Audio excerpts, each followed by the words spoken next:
Hello and welcome to Turn Zero Loss, hosted by the Magic Engineers. My name is David, and with me today are Eli and Sherry, as they are with me every other day. Today, we are going to talk about cards that we really don't like in Commander.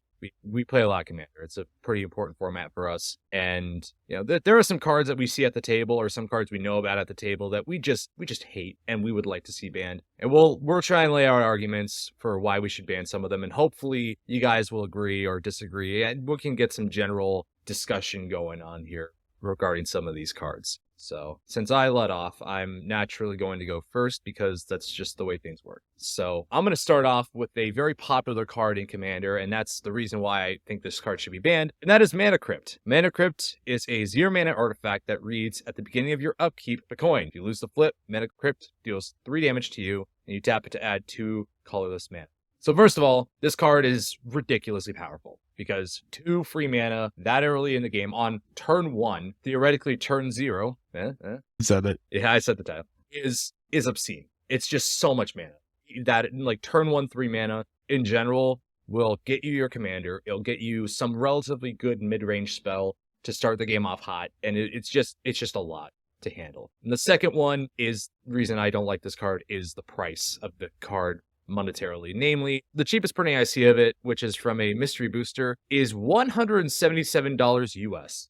I remember when that was sub triple digits. It was $99.99. Yeah, it's actually disgusting how expensive this card is to get. And if you want to keep up at any CH table, you basically have to run it. You don't really get a say. Any deck wants this, and any deck can run it because it's colorless. So you can put it into, like, say, you want to put it into, is it Super Friends deck? You can shove it in there. You want to put it into a green power deck? You can put it in that. You want to put it in 5-color nonsense? Mana Crypt fits perfectly. It's just a card that goes in too many decks, is too easy to do, and doesn't have enough downside for potentially losing 3 mana in a, in CD, in EDH, that's chump change. That's 3 life. Yeah, 3 life is not enough. I think the biggest telling is that this is banned in Legacy and restricted in Vintage. Yes. Yeah, this card is absurd, and I think good ways to indicate how powerful it could be is in, obviously, we keep talking about CDH as the pinnacle of it, but this is worst case scenario, because this can happen at a casual table too. Turn 1, play a swap, play a Mana Crypt, Dark Rift into an Ad Nauseam. Turn 1. Yep. And there's no downside. Yeah, I think the biggest problem for me is that it creates a very clear class divide between those that can afford this card and therefore is more willing to run powerful and expensive cards versus those that can't and are running, more casual,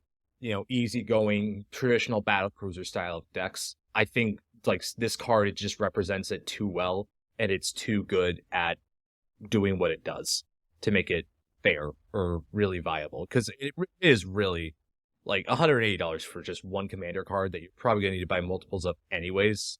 It's just absurd. And then the issue is that they only reprint it in master sets. Yeah, they never print this in any other set because they can't put it into a standard set at all because how broken it is. Yeah, so I would say ban this card because it's just too good at what it does. I think just creates more problems that it solves, and people get into arguments about it a lot. And I'd say let's not even bother in those arguments. Let's just ban it outright because it really is too. So I'm going to move on to my next one now, which is one that I think has a similar problem, but I don't think it's as bad, but it is still notable, and we can definitely discuss it, is Ancient Tomb, which is a land. It basically reads, you tap it to add 2 colorless mana to your mana pool. Tomb deals 2 damage to you. So this card I don't think is as bad as Mana Crypt. Not even close. But I still think it is a problem because it promotes a lot of the same patterns that Mana Crypt does, which is every deck wants it. It's expensive, although I admit that's probably because EDH became very popular. And it's, I think, harder to answer than Mana Crypt is because it's a land, and people just don't run as much land destruction, even though we often say, on this channel at least, that you should. People just don't because it's perceived as rude. So it's just a card that, again, goes into a lot of decks, can slot anywhere, and has too much utility to really make fair, I guess, is the right way to say. I understand where you're coming from. And none of us have an Ancient Tomb, so I've never been on the receiving end of it. I just think this card kind of self-regulates. I don't see it nearly as much in a casual environment versus a competitive environment. This card is a class divide thing, which I do understand. But not too long ago, this card was like $40. It's just part of like every card's getting expensive nowadays. If they reprint it, it'll go back down. I mean, $40 is still quite a bit to pay for a card. Especially a land that you're going to buy multiple times again. It's the same issue that Mana Crypt does, where you're buying multiple, and not just buying one. And this card is essentially, it's not free souling because you use your land drop to use it, and the 2 life is not unsubstantial because you could kill yourself with it by accident. But the advantage that it does give you by having that as one of your lands, just to have 2 extra mana, is substantial enough for me to even like consider, yeah, this is a correct call that we should talk about this card being banned. It should be a discussion that should be had, and it should be at least considered. I do understand that, but we can also buy the World Championship deck versions of this that are only $20. Yeah, but you can't play those at LGSs, is the problem. Yes. It depends on the LGS. Well, sure, but like you're not doing the sanctioned events, though. Yeah. And that is not an insignificant portion of Commander players that do that. Yeah, I think this card just reinforces the belief that I believe like targeted land destruction should be a thing. And I believe you should target with this because it is mana acceleration. I just don't think it should be banned. I'm more on the side of we should only ban things that are more uncommandery. This isn't necessarily uncommandery to me, if that means anything. I think one of the things that could be said for this kind of thing is if you feel like you need to put a card in your deck just to answer something like this, there could be a problem. Well, fairness to Sherry here, you put a land destruction in your deck to deal with a lot of problem lands. Correct. You should. If you feel like you need to run more land destruction than what should be allowed, so like we should be running some, but if you feel like you need to add even more than what you already have, there's a problem with some of the lands that we have in this format. I mean, I wouldn't go out of my way to put in more land destruction than I should. Because a lot of my decks, just like, as much as I want to put it in there, it doesn't call for it, so I don't put it in there. I think that general land destruction allows you to answer a number of threats, including this threat. And well, but if you want to get it, get it. If you don't.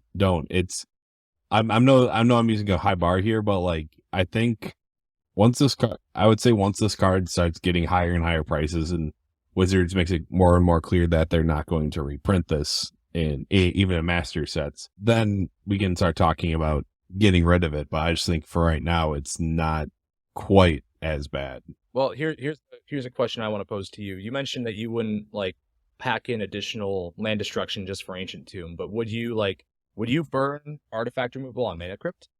Would that be worth it to you? Like, it depends on the situation. Sure. I'm more of like a general utility. Like if I have a strip mine in my deck, it allows me to be able to weigh the options of any land that I get to choose, and having permanent or artifact removal, it's like if the situation calls for it, yes. If it doesn't, it doesn't. Okay. Because like realistically, this adds 1 additional mana, but it does damage you, and that is not insignificant. That's the one thing that I like about Ancient Tomb that I don't like about Mana Crypt is that Ancient Tomb will for sure damage you. Yeah, I guess that's fair. It's just a matter of like, to me, I view them as kind of ubiquitous because I wouldn't go out of my way to blow up a Mana Crypt unless I really needed to. And I wouldn't go out of my way to blow up an Ancient Tomb like this either. It's just the cards seem ubiquitous, but we know how powerful they really are. And, it can lead to a lot of people, we say a lot of people are bad at threat assessment. We are too sometimes. And some, cards like Mana Crypt and Ancient Tomb, I think, are so powerful because they're perceived as innocuous or because they're perceived as more potential creators than they are actual generation of value themselves.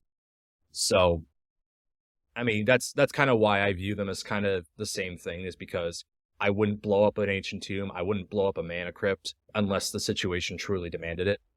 But the situation, in my mind, very rarely demanded it. I guess that's, something I need to work on as a player, but it's hard to do sometimes, especially with situations like that. So we're going to move on from it, because I think I've said my piece about Ancient Tomb enough, and I think we've had a good enough discussion about it.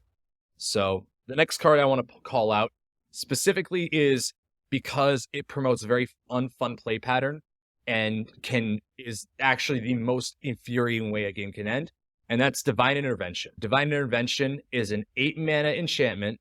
It is 6 generic, 2 white, and as it reads, errated. Let me pull it out here. All right. Divine Intervention enters the battlefield with 2 intervention counters on it. At the beginning of your upkeep, remove an intervention counter from Divine Intervention.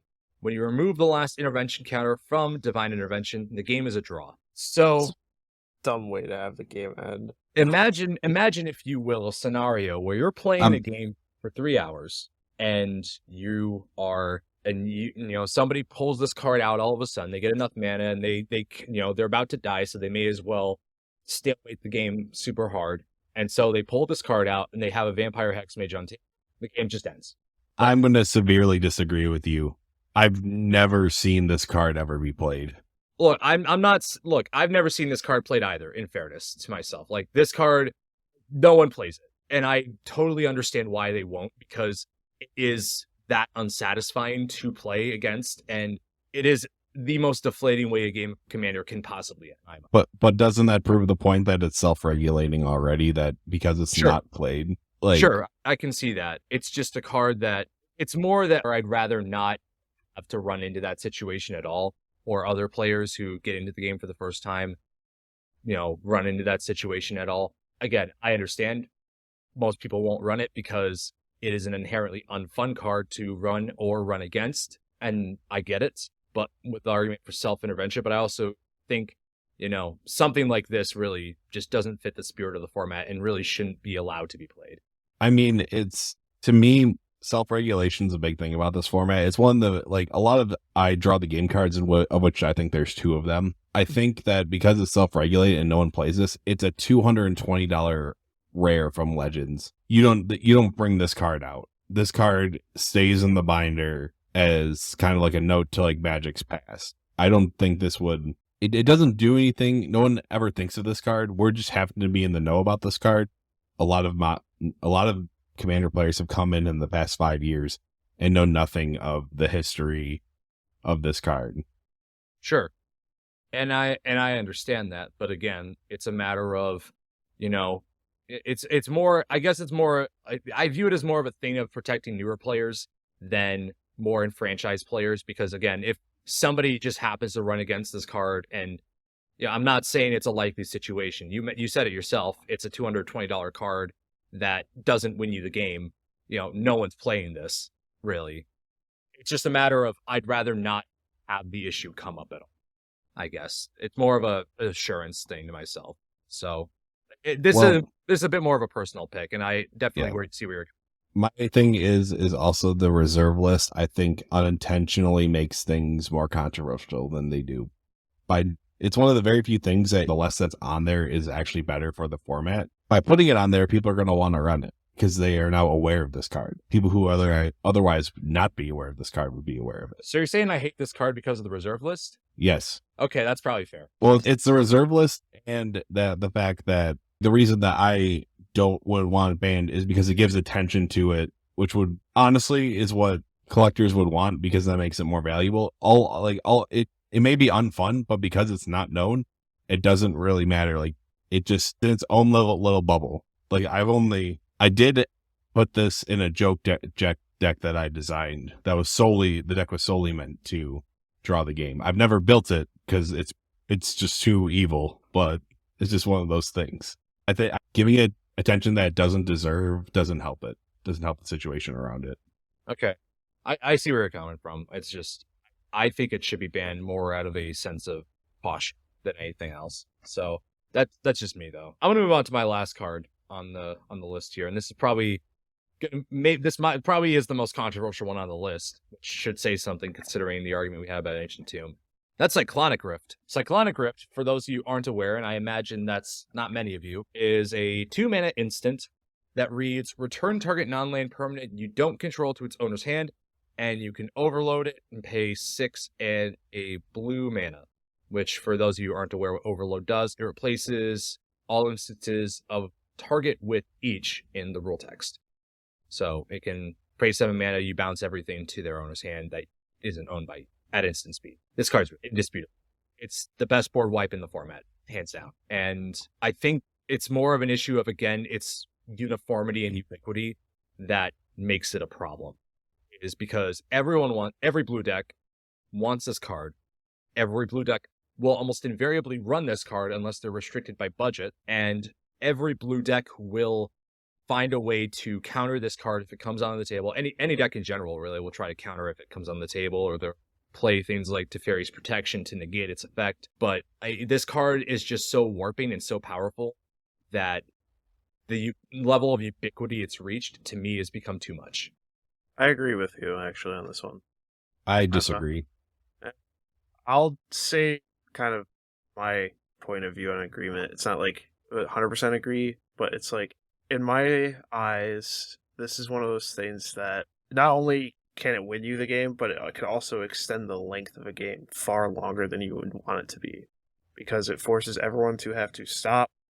And if the player that casts this card doesn't win on the turn after they cast this card, everyone else has to redeploy all the things that they've already put out, or start to try to rebuild the board, and then who knows what kind of state they're going to be in when they go to redeploy everything, because there could be things that are added to the board that make it harder for them to redeploy, or there are ways for them to not have the same state before that causes the game to be a lot longer. And I prefer to be able to jam out at least 2 to 3 games every time I sit down to play with people.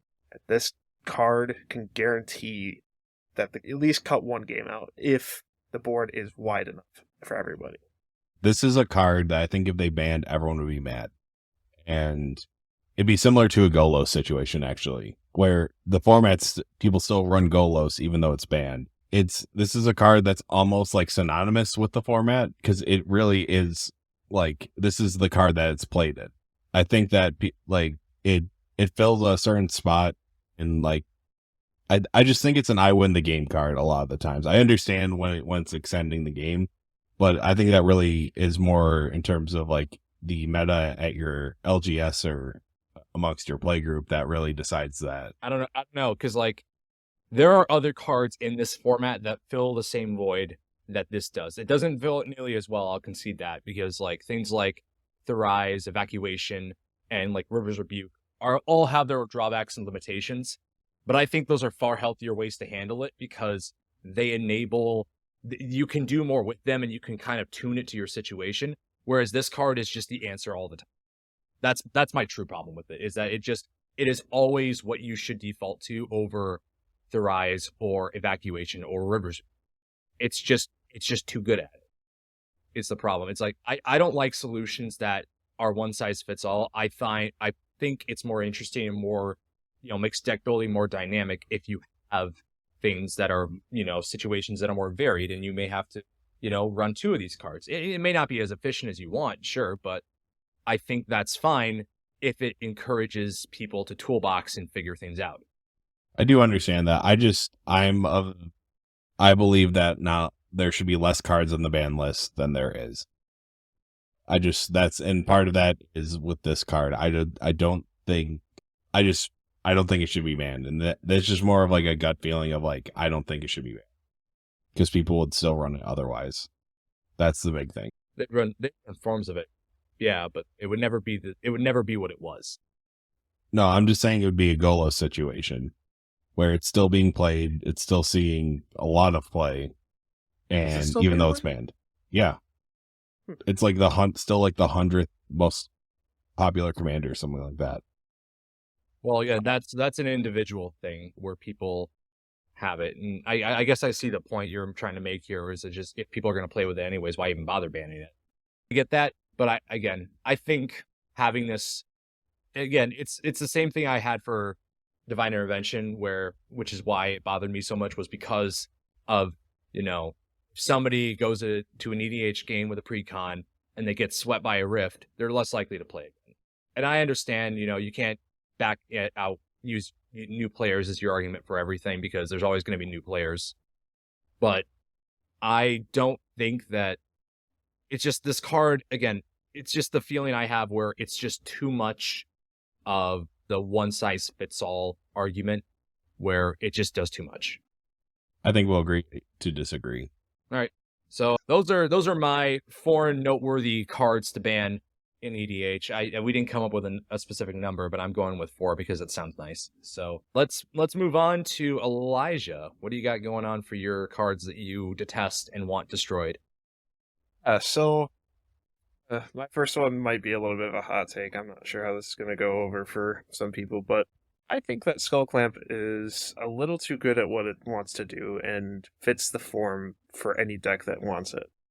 So Skull Clamp, for those that don't know, is 1 mana for an artifact equipment, where it says equipped creature gets +1, -1. Whenever equipped creature dies, draw 2 cards, and the equip cost is 1. So, in my eyes, at least, whenever I look at this card, my first thoughts are the person that wants this card is running a token deck. They're running a small token deck, or they're running small creatures deck that want to die very quickly. Or even like an aristocrats deck where you equip this and you basically pay 1 mana and you draw 2 cards for killing the creature. And that is an extremely efficient rate, yes. It is a very good card, I cannot deny that. But playing against it can be very oppressive, and it feels as if that you're never able to stay ahead on advantage. It feels like the person that has this card is always going to have a full mid of cards, or even going to have even beyond that if they have something that gives them an unlimited hand size. It kind of leads to a difficult disadvantage to play against, where the token deck always is going to want this. Every token deck wants this card because it is the best way to draw cards in token decks. I don't know if I agree that this card is ban worthy. I don't definitely get agree. where you're coming from, where the size of every token deck wants this, and it decreases ubiquity. A big reason why I made my bans, but the reason why is because I think it's very manageable. You have to pay mana to do it. It's a small amount, granted, but you still pay mana. It still takes resources. And 2, it's very much a target. Every time I see this card, I feel the need to kill it, and I usually will succeed one way.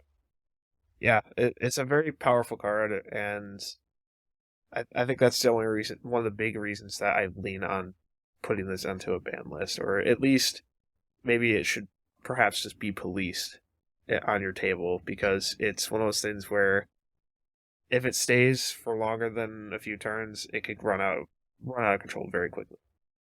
For me, I don't see, like, I understand the ubiquity of this card, but I think it would take away a lot more if it was banned than it would, like, what we would gain out of its banning. It's kind of self-regulated, because I think also making an equipment, which is part of the problem why it's as powerful as it is, you can react to equipment attaching, which you can remove that before the person even draws 2 cards. I believe it's well known enough now that it can be dealt with appropriately for removal. It is a threat. Drawing cards is a lot, but I just don't see that. Like, there's plenty of decks find different ways to draw a ton of cards. I don't think this makes it much worse. I will also say I have much less of a problem with the ubiquity here because the card's $5.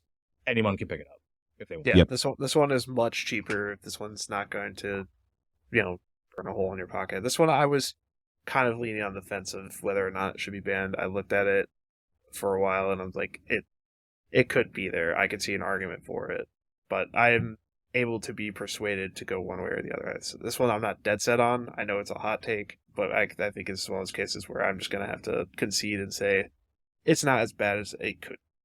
I think the fact you're not going to get your way because they just printed in Warhammer 40k and the Brothers War Commander decks. Yeah, no, they're not going to ban this with it being reprinted so recently. But a card that was reprinted recently that should still be banned anyway, I don't care what anyone has to say about the reprints or anything like that. Dockside Extortionist. Dockside Extortionist is a goblin pirate for 1 and a red, the creature, and it's a 1/2. It reads, whenever Dockside Extortionist enters the battlefield, create X treasure tokens, where X is the number of artifacts and enchantments your opponents control. Now, in some tables, this doesn't do anything. That is correct. That is a fact. Where people aren't running many artifacts or enchantments, this doesn't do anything. However, in most tables, you at least get 2, 3, maybe even beyond that, more artifacts and enchantments on the battlefield when you cast the spell. and the rate at which it does it at for 2 mana is insane.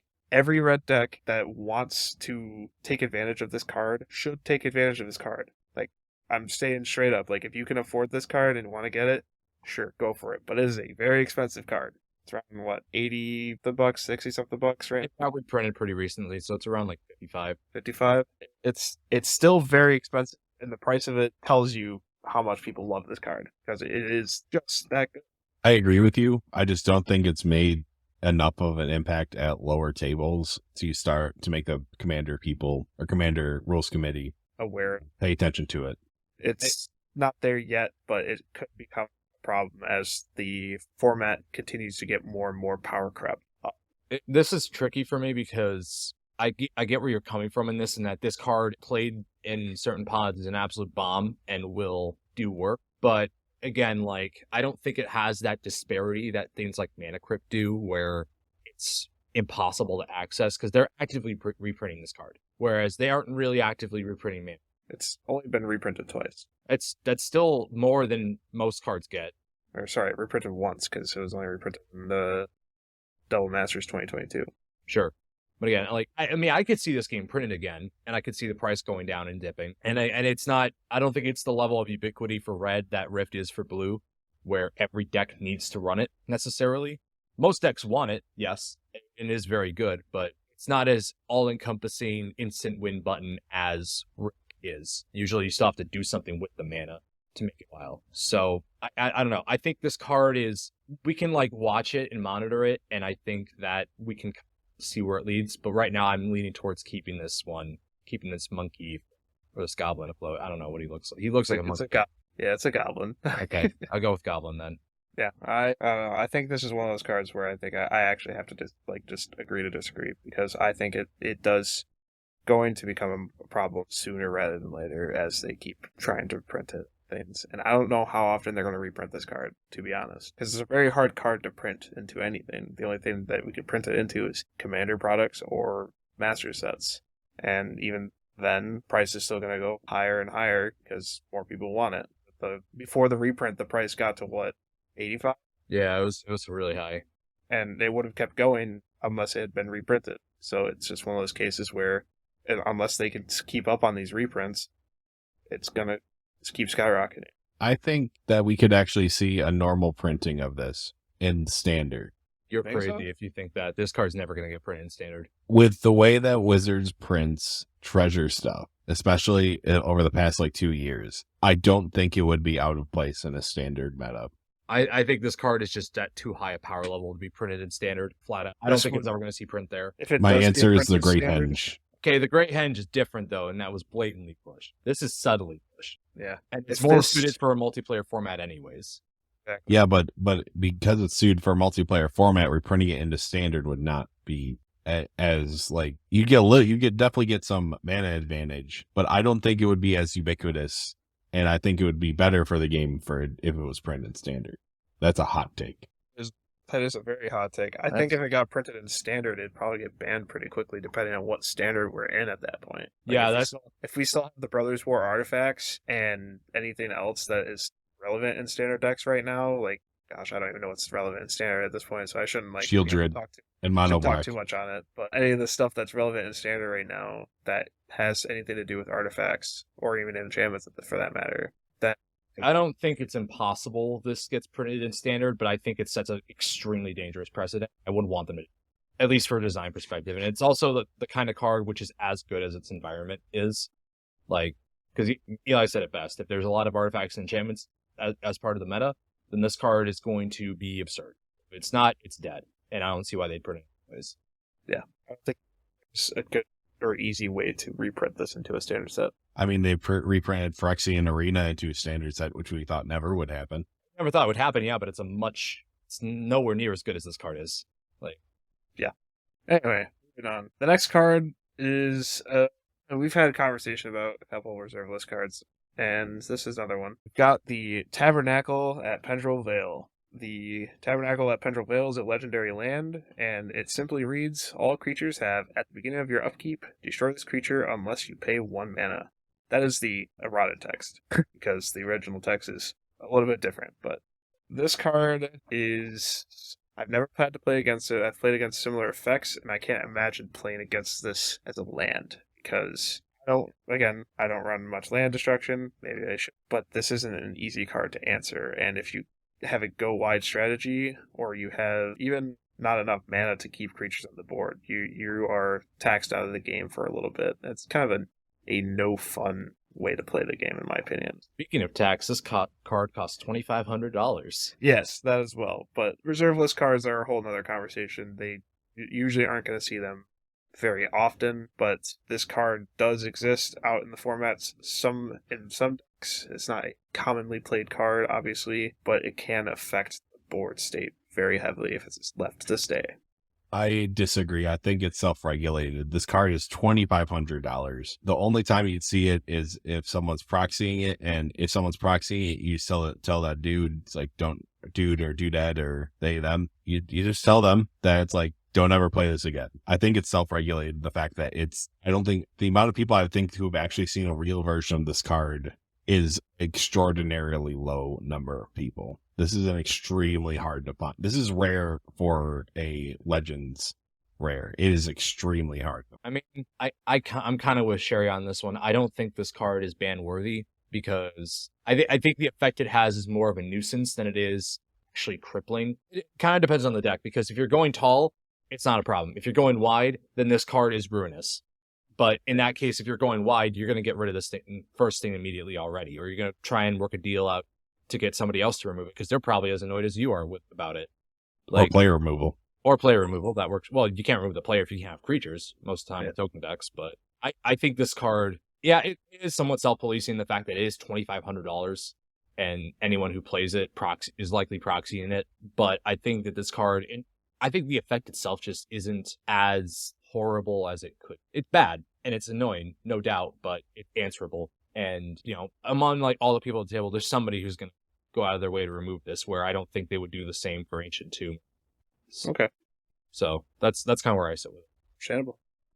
I've got no other thoughts on it. I think it's just annoying, but I think reserve list cards have a weird place in this conversation, because we could always just pull that price of, oh, look how expensive it is. It's not ban worthy. I mean, this is, I think, a clear exception, being $2,500. This isn't, like, even for not whales, but, like, even very entrenched players, I would never spend that money on this. Yep. No, absolutely not. On to my last card. Why not? This card, the only reason why I put it on this list is because I had to play against it a few weeks ago, and I hated my life playing against it. It's Stasis. It's 1 in a blue for an enchantment. Each player skips his or her untap step, should say there. At the beginning of your upkeep, sacrifice Stasis unless you pay a blue. Effects like this they usually have some way to get around it. Like, something that at least allows the rest of at least one thing to untap. But this entirely skips your untap step altogether. And if you're running this card, usually, I say usually because sometimes people don't plan for this, you have a way to work around it. And in that case, everyone is forced to play around top decking and trying to remove this card. And usually paying 1 mana to remove it with something like Thrashing Promptodon, if it actually 4 mana in that case, feels like it's kind of like a waste, because they spent 2 mana and then 1 mana incrementally every turn. But this is one of those cases where this is just from like personal hate. This comes from a very personal place, because I was locked out of the game because I wasn't drawing lands when I played against this card. I was like drawing just everything but lands. I was like, I hate my life right now, and it just makes the game come to a dead halt, and everyone has to try to find a way to respond and answer to this, and that itself kind of makes me feel like, I don't know, I just don't feel like it's a fun way to play the game. I'm normally fine with stacks effects in games. I'm fine with Widow Orb. I'm fine with Static Orb. I'm fine with Yokel Hops. I'm fine with Armageddon. That kind of stuff doesn't really bother me, but I'm totally on board with you. This card is just too much. There's just something about it that rankles people. I think it's because it's either because it's locked to blue, which already has all the fun toys and all the kind of method of getting around this kind of tap effect, or it's because, everyone at the table is affected by this pretty much. And to be fair, that's the case for most stacks decks, but this one just rankles me too, and I don't really understand why. It's kind of an irrational thing too, as well. Like, I know this came up from a very direct place for you. I never had to face up against this card, but something about this card just still bothers me so much. So, out of irrational hatred, I'll agree with you as well. I don't think this card should be banned as a stance I've taken in most of these, but Jerry, I think you have a loose stance of the ban list. You don't think it should exist at all. I think it should exist for a little bit, but the problem is that I look at what the reaction of what's going to happen if this card gets banned. Because if this card gets banned, that basically signals from the rules committee that stack does not belong in our game. Because that's what they use the ban list for. At least that's the intention of it, is to signpost what's okay and what's not okay. And I am pro any strategy that anyone wants to play, even if it stacks. I have a stack that doesn't run a lot of typical stack pieces because it's Winota, but I think that it's self-regulated at this point, considering that Eli, we've been playing Magic for 6, 7, 8 years now, and this is the first time you've seen this card. Well, you gotta remember, we've been playing with the same people over and over again. Like, we haven't played with a variety of people. If you play with the same people over and over again, you're not likely to see a variety of cards. I get that. I think the president will be badly set if this gets banned. I think it's in a good place right now where people don't do it simply because it's an awful card to put in your deck. Everyone hates you if you play this card. I will tell you. Exactly. I will tell you that right now. We all hated that person at the table. No, but like that's the thing. It's like that's part of the self-policing. The fact that you said that everyone's goal is to remove that card is part of the self-policing. Well, I mean, you could say the same about most stacks effects, though. But this one I think is worse because it actively removes the untap step, whereas stuff like Winter Orb and Static Orb lets you at least untap a few things. You know, you at least get some very loose leeway around it, whereas Stasis, it's just all or nothing. I think that's the big part of the problem with the card. I don't know. I don't think a lot of things should be banned, but that's what this whole conversation has revealed to me. Sherry wishes for the ban list to go away, except for the cards that he has to talk about. It's because I'm right. I felt Mana Crypt, though, and I right about that. We can agree with Mana Crypt. Just because of the ubiquity. Yeah. Okay. Is it my turn now? It is your turn, Sherry. Please walk us through your set of cards so I can point out the same things that you've pointed out for my cards. You know what? I'm going to set a precedent. I don't have any cards I think we should ban. Oh, yeah, sure you don't. Sure you don't. I mean, I've kind of convinced myself of this. I'm removing that top one right there. Oh, yeah? Okay. I've convinced myself. Look good. Uh-huh. For the people at home, he's going to edit this out, but for the people at home, he had Guy's Cradle at the top of his list. I was ready. I had the price right here. Too. I'm like, $66. That's almost $1,000 for a piece of cardboard, people. Actually, I did that to make you talk about my card for me. Oh, wow. All right, sure you did, buddy. Okay, so one of the cards that I think should be banned is Gaia's Cradle. Like, pull up what it does. I'm pretty sure everyone vaguely knows what it does, but a legendary land. You tap it, you add green for each creature you control. That's it. Yeah. So this card should be banned because it is $1,000. Feels 2,500. Your response? I think once we get to quadruple digits, cards should be banned. I'm joking. That's an exaggeration. I think the problem with Gaia's Cradle is more of that Tolarian Academy is on the ban list, and this card isn't, because green has, especially in the recent history, if let's say Gaia's Cradle 10 years ago was not nearly as powerful as it is now.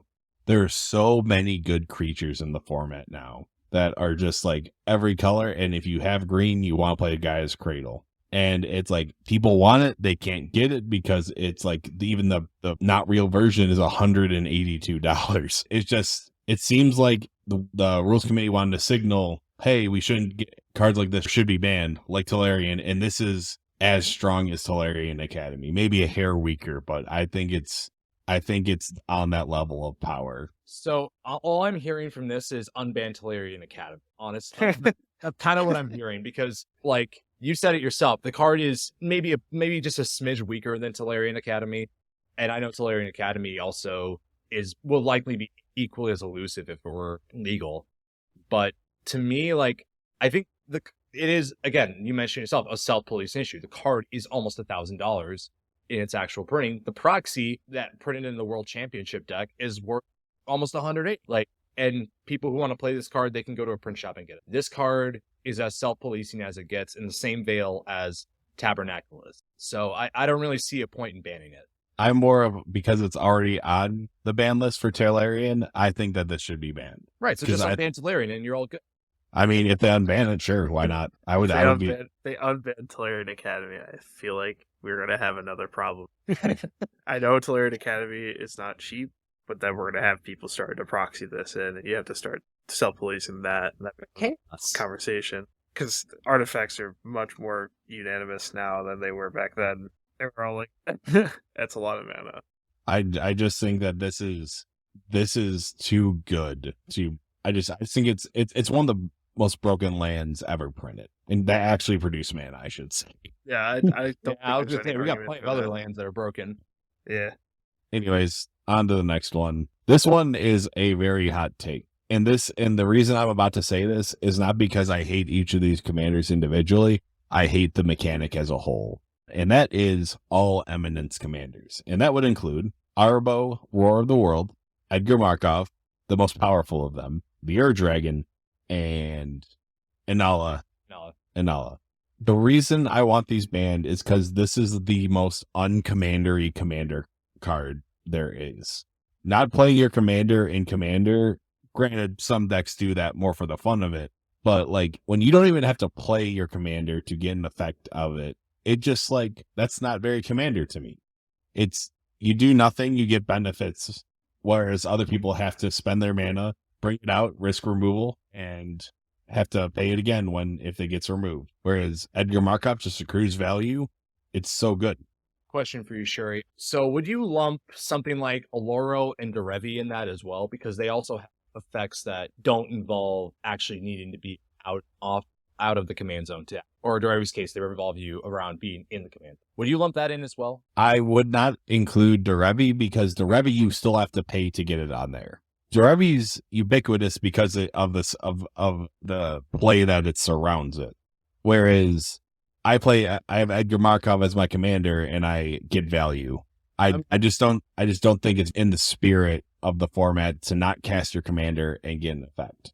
I agree with you on that one. And I think I get where you're coming from, whereas I dislike these cards immensely. I especially dislike Edgar Markov because I think because he is by far the best Mardu commander ever printed, and I don't think it's even close, honestly. Maybe Alesha for sheer combo ability, but like, yeah, Edgar is just such a force powerhouse. And I have a problem with Aloro as well. But banning all these, like that's 2 out of 5 of these cards that really got printed that really are very good. I know Ur Dragon is really splashy and popular in Dragon decks, but I don't know if you see as much of a home outside of it. So, I mean, my thing is that it's like Inala is an infinite commander combo out of the command zone. Sure. Without doing anything. And the fact that exists bothers me. It's more of the fact that if I could ban these as commanders, I would 100% be fine with these existing in the world. I guess it's just something I don't want them to do. It's more of like a thing they tried out and they experimented with, and they saw, okay, people didn't like it, they didn't respond well to it, and it didn't really, pan out from a design perspective, and it's kind of limited anyways. So let's not do it again. Or if they did something like this again, they should have very specific requirements to actually make these effects work. I think that the fact they just gave them out for free with Eminence is ridiculous, and I definitely don't want the keyword to be part of the game anymore. But I think this was something where they kind of felt they had to try it, and it didn't work because they just made them too strong. So I don't see why they would ban, though, outside of maybe Edgar. Yeah, I kind of agree with you, David. Like, it's one of those things where, yes, they're egregious, but it's one of those things that you just need to learn a lesson for. Just don't do this again, because there's only 4. There's only 4 technically, but I'm going to count Aloro in that as well, because he has a very similar effect. That's true. Aloro is just gain life from the command zone, but yeah. Yeah, I can lump him in too. My thing is, if there's a banned as commander, which I would really like them to bring back, I would ban those as commanders. That's fair. And I totally agree with you. There should be a banned as commander category, but it isn't. So that's just how it is. On to the next one. The next one is probably my hottest take, and people feel free to disagree with me. It is the cycle of commander cards from Ikoria, the ones that you can cast for free if your commander is out. I just don't like it's. This gives me like Force of Will type vibes without like. There's no cost to it. There's literally zero cost, and I think that's what bothers me the most. If you get these big effects like countering spells or like for the deflecting SWAT, effectively counter without countering it. Fierce Guardianship is a card that I don't like on principle. You play your commander, you play 20 turns ago, you've paid the investment, and you just get to cast cards for free. I don't think that's the point of commander. Everything should have a cost. Like even Force of Will, as I mentioned earlier, requires life and a blue card exiled. So things have to cost things, and this circumvents that. It's kind of tough for me because Deflecting SWAT and Feast Guardianship are utterly broken cards. I will 100% agree with you on that. I think Deadly Relic is also very good as well. Yes. Which is the black one. The green and the white ones are so irrelevant that I've never even heard of them.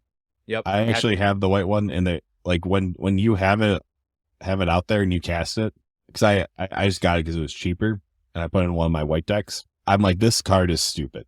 What is it? The green one we don't have to ban because it's really bad because it's a fog. But I think at least the non-green ones don't like they shouldn't be in the format. And I hope Wizards never print something like this again. What does the white card do again? It's creatures you control gain indestructible until on a turn. It's basically a slightly worse heroic intervention. Oh, I see. In white. I mean, this is tough for me because I'm of the side of Wizards trying new things with the design and going a little outside their comfort zone. But yeah, I think these cards are objectively just too powerful for the format, and they just do too much. Yeah, it's hard for them to want to reprint these.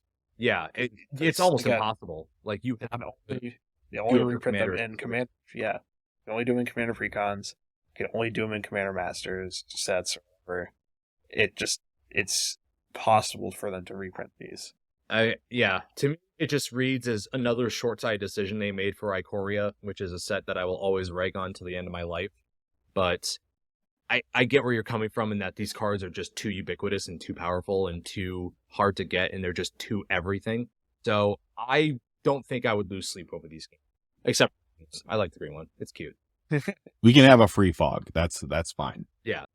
These not being in the format, I think is better for the format as a whole. It's rewarding people for playing the game. They're too good of cards. Anyways, like, share, subscribe, comment on the video, and we'll see you next time. Bye-bye.